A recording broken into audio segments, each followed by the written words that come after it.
যে 2 লক্ষ কোটি টাকা ঋণ রেখে গেছিলেন বামেরা, এই মুখ্যমন্ত্রী 7 লক্ষ কোটি টাকা ঋণ করেছেন এবং তিনি কার্যত এই রাজ্যটাকে দেউলিয়া করে দিয়েছেন।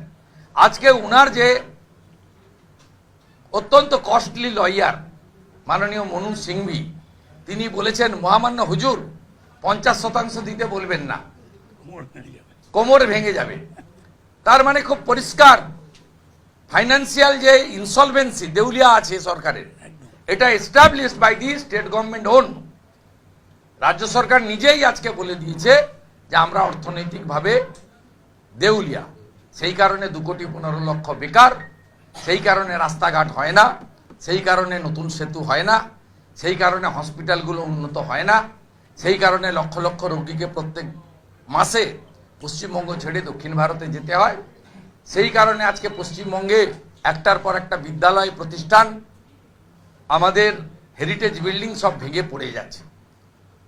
স্বাভাবিকভাবে এটা আজকে এস্টাবলিশ করেছেন ওনারা নিজেরাই।